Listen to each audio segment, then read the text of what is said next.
Olá, caríssimo telespectador da Rede Século XXI, obrigado pela sua audiência. Está começando mais um programa Luz da Vida, nosso compromisso dominical. Você aí do lado do seu televisor, computador ou celular, eu aqui, nós aqui, irmanados nos próximos 30 minutos para abordar assuntos de interesse e de relevância para a nossa fé católica apostólica romana. Programa Luz da Vida, pela quinta vez, se debruça sobre o tema do inferno. Inferno, um dos 4 novíssimos. Novíssimos são as últimas realidades que acontecerão com a natureza humana, a humanidade toda, após a sua breve peregrinação aqui na Terra, e são 4 os novíssimos: morte, juízo, inferno e paraíso. Ao tema da morte, já dedicamos 29 programas. Ao tema do juízo, 65 programas. Ao tema do inferno, este é o 5º programa que dedicamos.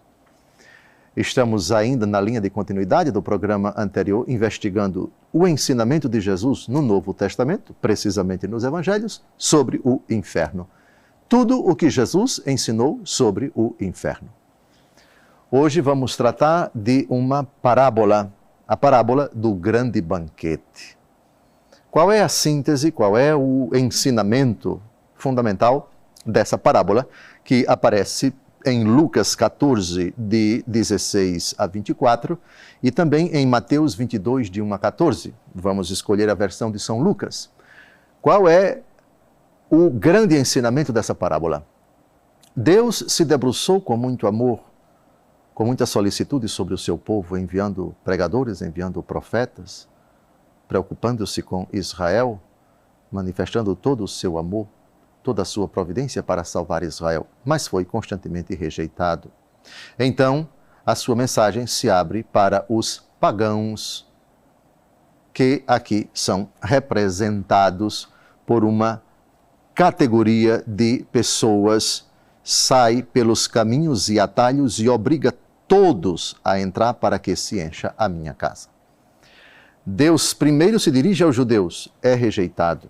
Depois se dirige aos pagãos. A mensagem da salvação se abre para todos os homens, graças à impenitência, graças à dureza de coração, graças à resistência do povo eleito a quem Deus primeiro se revelou. No final desta parábola, nós vamos ter uma alusão implícita ao inferno. Ele não vai aparecer explicitamente, mas pelo contexto a gente vai perceber que a última frase dessa parábola faz alusão a uma punição após esta vida. Portanto, vamos à leitura e depois teçamos alguns comentários sobre a magnífica parábola do grande banquete. Um homem deu uma grande ceia e convidou muitas pessoas. E à hora da ceia enviou seu servo para dizer aos convidados: vinde, tudo já está preparado. Mas todos, um a um, começaram a escusar-se. Disse-lhe o primeiro: comprei um terreno e preciso sair para vê-lo. Rogo-te, me deis por escusado. Disse outro: comprei 5 juntas de bois e vou experimentá-las. Rogo-te, me deis por escusado. Disse também um outro: casei-me e por isso não posso ir. Voltou o servo e referiu isto a seu senhor. Então, irado, o pai de família disse a seu servo: sai sem demora pelas praças e pelas ruas da cidade e introduz aqui os pobres, os aleijados, os cegos e os coxos. Disse o servo: Senhor, está feito como ordenaste e ainda há lugar. O Senhor ordenou: sai pelos caminhos e atalhos e obriga todos a entrar, para que se encha a minha casa. Pois vos digo, nenhum daqueles homens que foram convidados provará a minha ceia. O ensinamento tem como protagonistas primeiros, não principais, os judeus, os primeiros convidados de Deus para participar da sua ceia, participar da sua festa. A festa de Deus, a ceia de Deus é o convívio com Deus. É a felicidade em Deus, especificamente em Jesus Cristo. Como preparação para essa grande festa, e disso trata o Apocalipse numa frase muito bonita ao descrever o céu: felizes os convidados para o banquete das núpcias do Cordeiro. Então, o céu é uma festa de casamento do Cordeiro. Que casamento? O casamento do Cordeiro de Deus, que tira o pecado do mundo, com a igreja. Os capítulos 21 e 22 do Apocalipse, os dois últimos capítulos desse livro, que são, ao mesmo tempo, os dois últimos capítulos da Bíblia, descrevem a igreja ornada, toda esplendorosa, preparada para ser desposada pelo esposo, e o esposo é Cristo Jesus. Título que Jesus gostava muito de atribuir para si, e numa parábola especificamente que vai ser tratada aqui, a parábola das virgens prudentes e imprudentes, ele se chama de noivo, ele se autoproclama noivo. As desculpas esfarrapadas, junta de bois, eu tenho um compromisso aqui, comprei um terreno e preciso vê-lo, me desculpe, eu comprei 5 juntas de bois e vou experimentá-las, me desculpe, eu casei-me, por isso não posso ir. Cada um dá uma desculpa para dizer não ao chamado de Deus. Mas Deus está decidido a encher a sala para a festa. A ordem, então, por causa dessa desistência, sai sem demora pelas praças e pelas ruas da cidade e introduz aqui pobres, aleijados, cegos e coxos. Categorias de pessoas existentes não só no mundo judaico, mas também fora do mundo judaico. O convite é dirigido a todos. Esses eram tidos como excluídos, como desvalidos, como aqueles que, por não conhecer, por não ter acesso, por não obedecer às prescrições das autoridades religiosas do tempo de Jesus, eram tidos como excluídos. Aqui o convite é dirigido a eles. Eles acolhem o convite e ainda há espaço nas dependências daquele lugar. Sai pelos atalhos e caminhos e obriga todos a entrar. Pergunta: obrigação, isso significa que é uma ordem que não pode ser descumprida. Significa que todos têm que acatar a ordem daquele que está convidando e não pode contestar, portanto, tem que obedecer até contra a vontade. Mas esse verbo não foi muito forte? Como é que Deus obriga? A obrigação de que trata aqui é uma obrigação não de natureza jurídica, muito menos de natureza, digamos assim, de violar a nossa liberdade. A obrigação significa que você não tem alternativa. Aquele que está convidando você só tem uma alternativa para você: é o céu. Por exemplo, quando se diz Deus quer que todos se salvem e cheguem ao conhecimento da verdade, quantas alternativas tem aí para além da morte? Salvação e condenação ou somente salvação? O que é que Deus quer para nós? Só quer uma coisa. Portanto, Deus, de certa forma, se obriga a se dirigir a nós, obrigando-nos, entre aspas. Ou seja, obrigação é uma alternativa que não tem outra. É essa e pronto. Lógico que se você enxerga essa obrigação da parte de Deus, não há nenhum problema. Porque Deus não tem outra coisa para nós. Deus, portanto, se obriga. Deus não é obrigado por ninguém, mas Ele quer se obrigar, convidando-nos a participar da festa, querendo que nós desfrutemos dessa felicidade, desse banquete. Agora, quando a obrigação nos toca a nós, por exemplo, a palavra mandamento. Digam-me uma coisa, mandamento é obrigação ou não? Preste atenção no que eu estou perguntando. Mandamento vem de que verbo? Mandamento é substantivo. Mandamento vem de qual verbo? Mandar. Mas mandar, na língua portuguesa, qual é o sinônimo do verbo mandar? Ordenar. Ou, se você quiser, mandar é obrigar. Mandar, ordenar, obrigar. Porém, quando Deus manda, Deus viola a nossa liberdade, isto é, amar a Deus sobre todos os 10 mandamentos. Amar a Deus sobre todas as coisas, não tomar seu santo nome em vão, guardar domingos e festas, honrar pai e mãe, não matar, guardar castidade, não roubar, não levantar falso testemunho, não cobiçar a mulher ou o homem do próximo, não cobiçar as coisas alheias. São mandamentos ou são propostas? Epa, alto lá, são mandamentos. Portanto, são ordens, portanto, são mandatos, portanto, são obrigações. Mas obrigações que nos são dirigidas respeitando a nossa capacidade de decidir. Você obedece se você quiser. Agora, da parte de Deus, que é mandamento, é. Que é ordem, é. Que é obrigação, é. Entendeu aqui a questão de obriga todos a entrar para que se encha a minha casa? Céu da parte de Deus não é proposta que contém além de outras. Isto, eu vou propor para vocês o céu, se vocês não quiserem eu proponho o inferno. Mas o que é isso? Não, Deus não faz isto.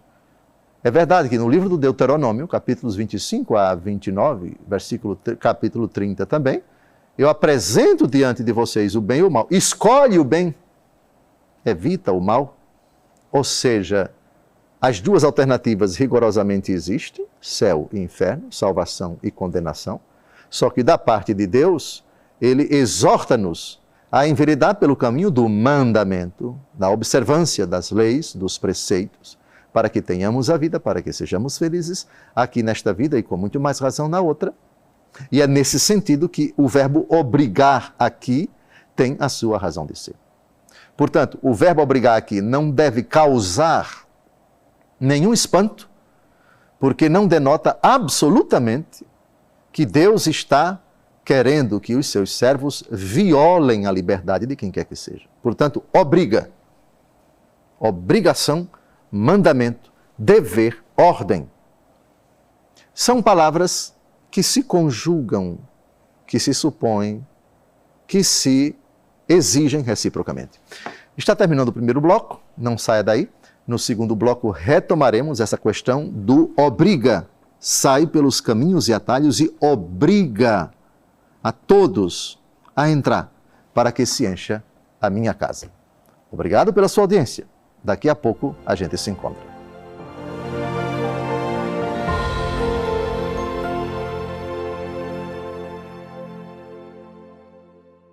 Olá, caríssimo telespectador da Rede Século XXI, obrigado por ter permanecido conosco depois desse breve intervalo. Está começando o 5º programa Luz da Vida, dedicado ao tema do inferno. Inferno, um dos 4 novíssimos. Novíssimos são as últimas realidades que acontecerão após a nossa aventura humana aqui na Terra. E são 4 novíssimos: morte, juízo, inferno e paraíso. Ao tema da morte dedicamos 29 encontros, ao tema do juízo 65 encontros, e agora este é o 5º dedicado ao tema do inferno. Uma pontuação ainda sobre a parábola do grande banquete, Lucas 14, de 16 a 24, que nós citamos e tecemos alguns comentários no primeiro bloco, e a frase que chama a atenção, as frases, os versículos são 2, o versículo 23 e o versículo 24. A parábola aborda o convite reiterado que Deus, por meio dos seus empregados, dirige ao povo eleito. Os empregados são os profetas, são os mensageiros de Deus para convidar o povo a ser fiel à aliança, a obedecer a Deus, a seguir, adorar e louvar Javé, o único Deus, e somente prestar cultos a Ele. Mas o povo reiteradamente resistiu e, com desculpas, algumas delas esfarrapadas, recusou o pedido. Em função disso, o Senhor, irado, ordenou aos seus servos que saíssem pelas ruas e colocassem na sala da festa coxos, aleijados, pobres, cegos, etc. Eles obedecem, mas depois constatam que ainda há espaço na sala.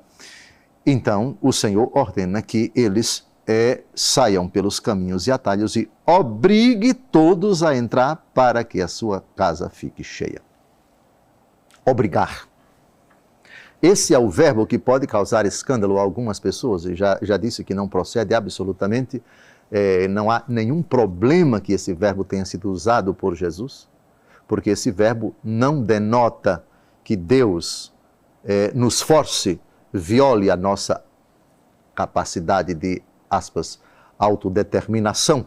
Deus não quer nos salvar sem o nosso consentimento. Aquele que te criou sem ti, diz Santo Agostinho, não poderá te salvar sem ti.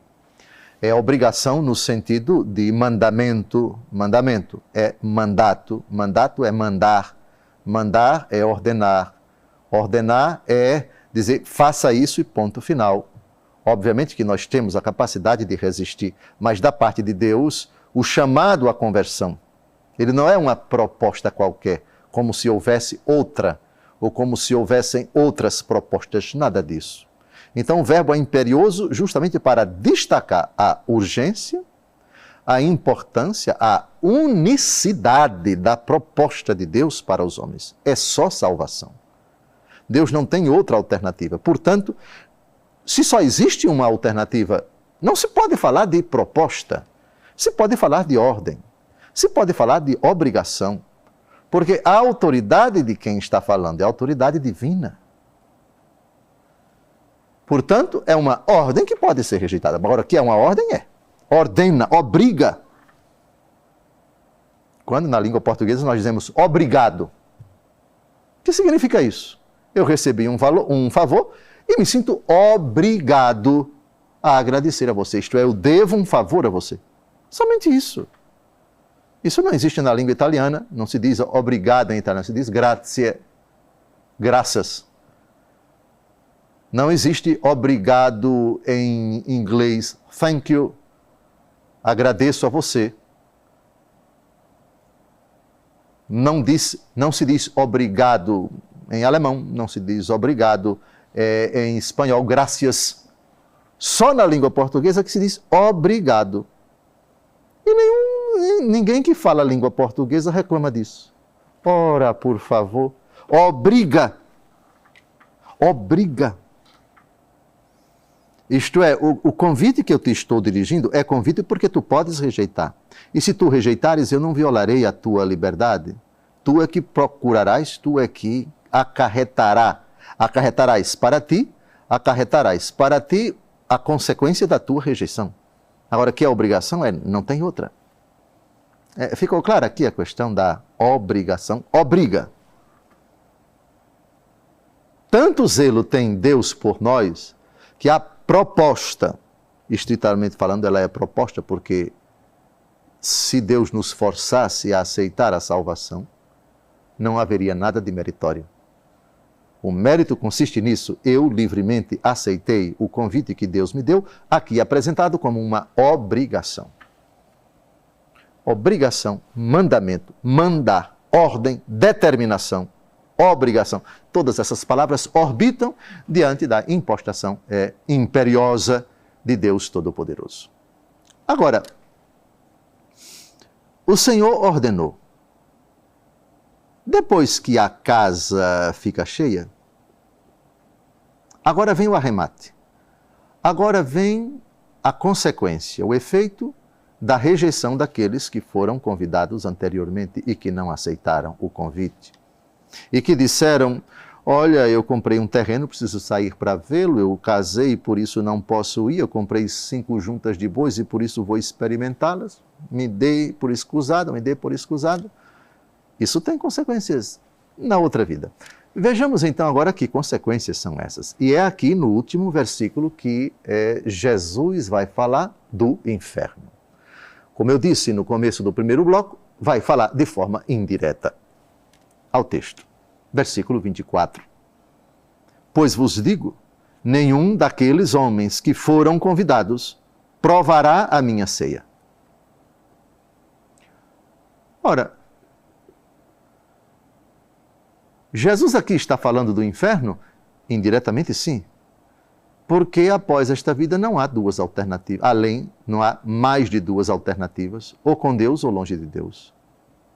Quem não está ao meu favor está contra mim.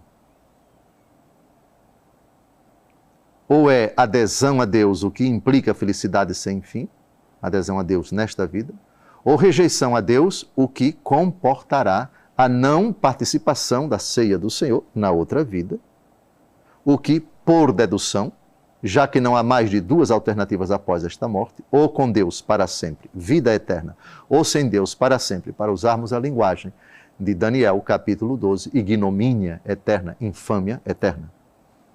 Portanto, o não provarão é uma alusão implícita ao inferno. Depois, vamos ver se na leitura do versículo 24, nenhum daqueles homens que foram convidados provará a minha ceia. Mas no versículo 23, obriga. Convite é obrigação. Na linguagem comum, pode até ser diferente. A linguagem entre os homens. Você não pode obrigar uma pessoa a participar da festa que você está dando. A palavra que denota a impostação que alguém que está oferecendo uma festa faz para outra pessoa é convite. Ou a palavra no particípio, o particípio de convite, convidado. Convidado. A pessoa a quem o convite se dirige. Só que quem está convidando é Deus. E Deus, quando fala, manda. Mandamentos. E Deus, quando fala, ordena.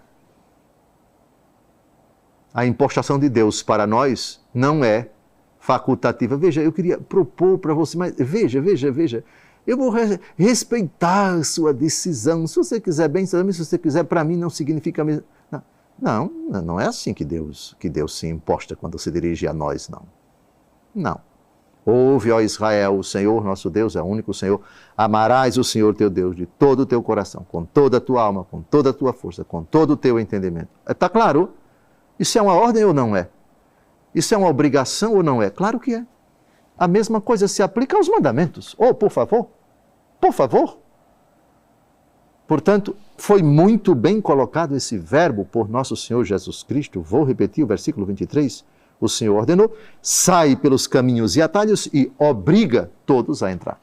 Mas entenda-se sempre que é uma obrigação da parte de Deus que não viola a nossa capacidade de resistir, a nossa capacidade de declinar, a nossa capacidade de negar. Está claro? Lembrem-se, na língua portuguesa, quem diz obrigado, um gesto muito simpático de quem recebeu um favor, diz, eu estou obrigado. Claro que uma pessoa que diz obrigado, ela não vai ser forçada a fazer aquilo, mas ela se obriga.